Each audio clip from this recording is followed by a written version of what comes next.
നമ്മളിൽ നിന്നും കുറച്ചകലെ നിൽക്കുന്ന ഒരാളുടെ അടുത്തേക്ക് ഓടി ചെല്ലുമ്പോൾ പകുതിക്ക് വെച്ച് ഒരു പ്രതലത്തിൽ തട്ടി നിൽക്കുകയോ അല്ലെങ്കിൽ വീഴുകയോ ചെയ്യുക. അവിടെ നിൽക്കുന്ന ആളെ വ്യക്തമായി കാണുന്ന രീതിയിൽ അയാളെ മറച്ചുകൊണ്ട് ഇടയിൽ നിൽക്കുന്ന ഒരു പ്രതലം ഒത്തിരി സിനിമകളിലെ കോമഡി സീനുകളായി അവതരിപ്പിച്ചിട്ടുള്ളതും നിത്യജീവിതത്തിൽ നമ്മൾ നേരിട്ട് കണ്ടിട്ടുള്ളതും അനുഭവിച്ചിട്ടുള്ളതുമായ ഒരു സാഹചര്യമാണിത്. കട്ടിയുള്ള മരപ്പലകയിലൂടെയോ അല്ലെങ്കിൽ ഏറ്റവും മൃദുവായതെന്ന് നമ്മൾ പറയുന്ന വളരെ കട്ടി കുറഞ്ഞ ഒരു പൂവിതളിൽ കൂടി പോലും നമുക്ക് കാഴ്ചകൾ സാധ്യമല്ല. എത്ര കട്ടിയുള്ളതാണെങ്കിൽ പോലും ചില്ലുകൾ എത്ര സുതാര്യമാണ്. കട്ടി കുറഞ്ഞ ഗ്ലാസ് എങ്കിലും കട്ടി കൂടിയ ഗ്ലാസ് എങ്കിലും അതിനപ്പുറമുള്ള ദൃശ്യത്തെ അത്രയും വ്യക്തമായി തന്നെ നമുക്ക് കാട്ടിത്തരുന്നു. ഇതെങ്ങനെ സംഭവിക്കുന്നു? വളരെ സുതാര്യമായ ഒരു ചില്ലിനപ്പുറം കാണുന്ന കാഴ്ചയെ പോലെ വ്യക്തതയോടെ ഇതിനുള്ള ഒരു ഉത്തരം നമുക്ക് തേടാം. Welcome to motion books. It's info time.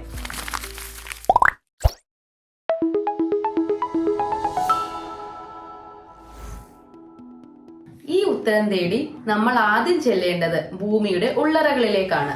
ഭൂമിയുടെ നടുക്ക് പാറകൾ ഉരുകിയൊലിച്ച് തിളച്ചു മറിഞ്ഞ് ലിക്വിഡ് രൂപത്തിലും സെമി ലിക്വിഡ് രൂപത്തിലും കാണപ്പെടുന്നു. ഇതാണ് മാഗ്മ. ഭൗമോപരിതലത്തിൽ വന്ന് ലാവ ആയി മാറിയതിനു ശേഷം തണുത്തുറയുകയോ ചെയ്യുന്നു. ഇങ്ങനെയാണ് നമ്മുടെ ഭൂമിയിൽ കാണുന്ന 4000-ൽ പരം മിനറൽസ് അഥവാ ധാതുക്കൾ ഉണ്ടായിരിക്കുന്നത്. ഇത് നമുക്കെല്ലാം അറിയുന്ന കാര്യമാണ്.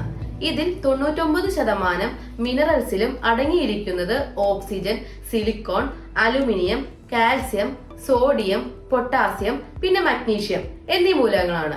ഇതിൽ ഭൂമിയിൽ ഏറ്റവും കൂടുതൽ കാണപ്പെടുന്നത് ഫെൽസ്പാറും, ക്വാർട്സ്, ബോക്സൈറ്റ് തുടങ്ങിയ മിനറൽസ് ആണ്. അതിൽ തന്നെ ഭൂമിയിൽ ഏറ്റവും കൂടുതൽ കാണപ്പെടുന്ന മിനറൽസിൽ 2ാം സ്ഥാനം അലങ്കരിക്കുന്ന ക്വാർട്സ് ആണ് നാം തേടുന്ന ചോദ്യത്തിന് ഉത്തരം തരാൻ പോകുന്നത്. ക്വാർട്സ് എർത്ത് ക്രസ്റ്റിൽ ഏറ്റവും കോമൺ ആയി കാണപ്പെടുന്ന സിലിക്കോണും ഓക്സിജനും ചേർന്നുണ്ടാവുന്ന സംയുക്തമാണ് സിലിക്കോൺ ഡയോക്സൈഡ്. ഈ സിലിക്കോൺ ഡയോക്സൈഡ് മോളിക്യൂൾസ് ഒരു റെഗുലർ ക്രിസ്റ്റലൈൻ ഫോമിൽ അറേഞ്ച് ചെയ്താണ് ക്വാർട്സ് ഉണ്ടാവുന്നത്. സാധാരണ മണലിൽ വളരെയധികം അളവിൽ അടങ്ങിയിരിക്കുന്ന ഒന്നാണ് ക്വാർട്സ്. അതുകൊണ്ട് തന്നെ നമുക്ക് മണൽത്തരികളിൽ കുഞ്ഞു കുഞ്ഞു ചില്ലിന്റെ ചീലുകൾ പോലെ തിളങ്ങുന്നത് കാണാം. ഈ ക്രിസ്റ്റലൈൻ സബ്സ്റ്റൻസ് തന്നെയാണ് പലതരത്തിലുള്ള ഗ്ലാസുകളുടെ മെയിൻ ഇൻഗ്രീഡിയന്റ്. അതിവേഗം രൂപപ്പെടുന്ന മണൽത്തരികളുടെ അരികുകളും ക്രിസ്റ്റൽ ഘടനയ്ക്കുള്ളിലെ ചെറിയ ഡിഫക്ട്സും അവയിൽ പതിക്കുന്ന പ്രകാശത്തെ പ്രതിഫലിപ്പിക്കുകയും ചിതറിക്കുകയും ചെയ്യുന്നു.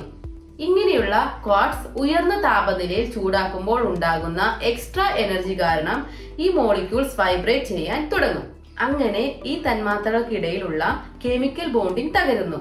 ചൂടേൽക്കുമ്പോൾ ഒരു ഐസ് ഉരുകി വെള്ളമാകുന്നത് പോലെ തന്നെ സോളിഡ് രൂപത്തിലുള്ള ക്വാർട്സ് ഉരുകി ലിക്വിഡ് രൂപത്തിലാകുന്നു.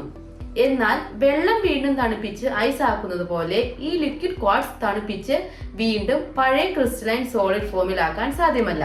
ഈ ലിക്വിഡ് ക്വാർട്സിലെ SiO2 മോളിക്യൂൾസിന്റെ എനർജി നഷ്ടപ്പെടുന്നത് മൂലം ഇവയ്ക്ക് സ്വയം റീഅറേഞ്ച് ചെയ്ത് ഒരു നിശ്ചിത രൂപത്തിലാകാൻ കഴിയില്ല. ഇതിന്റെ ഫലമായി ഉണ്ടാകുന്ന പുതിയ പദാർത്ഥമാണ് അമോർഫസ് സോളിഡ്, അതായത് ഒരു ദ്രാവകത്തിന്റെ മോളിക്കുലാർ സ്ട്രക്ചറോട് കൂടിയ സോളിഡ്. ഇതാണ് ഗ്ലാസ്.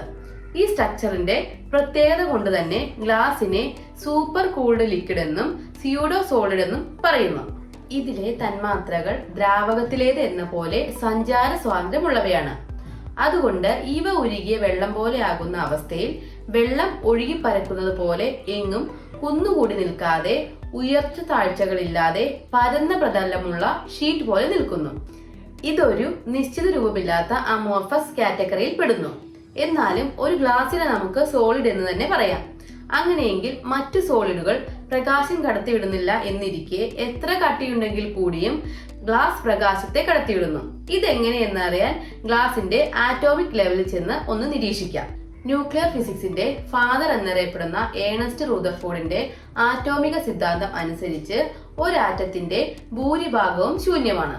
അതായത് ആറ്റത്തിന്റെ പോസിറ്റീവ്ലി ചാർജ്ഡ് ആയ ന്യൂക്ലിയസും അതിനെ ചുറ്റിപ്പറ്റി കാണുന്ന നെഗറ്റീവ്ലി ചാർജ്ഡ് ആയ ഇലക്ട്രോൺസും ഒഴിച്ചാൽ ബാക്കി ഭാഗം എംപ്റ്റി ആണ്. അതായത് ഒരു ആറ്റത്തിനെ ഒരു വലിയ മൈതാനമായി കണക്കാക്കിയാൽ അതിന്റെ നടുക്കിരിക്കുന്ന ഒരു ചെറിയ പയറുമണിയാണ് ന്യൂക്ലിയസ് എന്നും ഈ മൈതാനത്തിന് ചുറ്റും അവിടെയായി ചിതറിക്കിടക്കുന്ന കുറച്ച് മണൽ തരികളാണ് ഇലക്ട്രോൺസ് എന്നും കണക്കാക്കാം. ഇത്രയ്ക്ക് സ്പേസ് ഉള്ള ആറ്റത്തിന്റെ ഉള്ളിൽ കൂടി പ്രകാശരശ്മികൾ അഥവാ ഫോട്ടോൺസിന് വളരെ നിസ്സാരമായി കടന്നു പോകാവുന്നതാണ്. അപ്പോൾ സ്വാഭാവികമായും നമുക്കുണ്ടാവുന്ന സംശയമാണ്, എങ്കിൽ സാധാരണ സോളിഡ് ആറ്റങ്ങൾക്കിടയിൽ കൂടെയും ഫോട്ടോൺസിന് പാസ് ചെയ്യാൻ സാധിക്കുകയില്ല എന്നത്. ഇത് ഈ ഖരപദാർത്ഥങ്ങളുടെ ആറ്റത്തിലെ ഇലക്ട്രോൺസിന്റെ എനർജി ലെവലിനെ ആശ്രയിച്ചിരിക്കും. ഇലക്ട്രോൺസിന്റെ ഇടയിലുള്ള അകലം ഗ്ലാസിനെ അപേക്ഷിച്ച് മറ്റു സോളിഡ്സിൽ കുറവാണ്. ഇതിലൂടെ ഫോട്ടോൺസിന് സുഖമായി കടന്നു പോകാൻ സാധ്യമല്ല. അതുകൊണ്ട് തന്നെ മറ്റു സോളിഡുകൾക്ക് പ്രകാശം കടത്തിവിടാൻ സാധിക്കുന്നില്ല. എങ്കിൽ ഗ്ലാസ്സിലൂടെ പ്രകാശരശ്മികൾ കടന്നു പോകാം എന്നുള്ളപ്പോൾ എന്തുകൊണ്ട് ഒരു കാറിനകത്ത് ചില്ല് കയറ്റിയിട്ട ശേഷം ഇരിക്കുമ്പോൾ ശബ്ദം കേൾക്കുന്നില്ല? ഇതിനുള്ള ഉത്തരം നമുക്ക് വളരെ സിമ്പിളായി പറയാം. സോളിഡുകളിൽ തന്മാത്രകൾ വളരെ ക്ലോസ്ലി പാക്ഡ് ആണ്. അതായത് വളരെ അടുത്തടുത്ത് അറേഞ്ച് ചെയ്തിരിക്കുന്നു എന്ന് പറഞ്ഞല്ലോ. അതിനേക്കാളും കുറച്ചുകൂടി സ്പേഷ്യസ് ആണ് ലിക്വിഡിൽ, അതിലും കുറച്ചുകൂടി സ്പേഷ്യസ് ആണ് ഗ്യാസിയസ് സ്റ്റേറ്റ്. പ്രകാശരശ്മികൾ തന്മാത്രകൾക്കിടയിലുള്ള അകലം കൂടുന്നതനുസരിച്ച് അവയ്ക്ക് ഇടയിലൂടെ എളുപ്പത്തിൽ സഞ്ചരിക്കുന്നു എന്നതിന് നേരെ ഓപ്പോസിറ്റ് ആണ് സൗണ്ട് വേവ്സ്. കൂടുതൽ അടുത്തടുത്തായി സ്ഥിതി ചെയ്യുന്ന ഒരു ആറ്റത്തിൽ നിന്നും മറ്റൊരു ആറ്റത്തിലേക്ക് അല്ലെങ്കിൽ ഒരു തന്മാത്രയിൽ നിന്നും മറ്റൊരു തന്മാത്രയിലേക്ക് വളരെ വേഗത്തിൽ സഞ്ചരിക്കാൻ സൗണ്ട് വേവ്സിന് കഴിയുന്നു. കാഴ്ചയിൽ കട്ടിയുള്ള ഒരു സോളിഡ് എന്ന് തോന്നുമെങ്കിലും ഗ്ലാസിന്റെ തന്മാത്രകൾ ഒരു ദ്രാവകത്തിൽ എന്ന പോലെ കുറച്ച് അകലത്തിലായാണ് അറേഞ്ച് ചെയ്തിരിക്കുന്നത് എന്ന് നമ്മൾ കണ്ടതാണല്ലോ.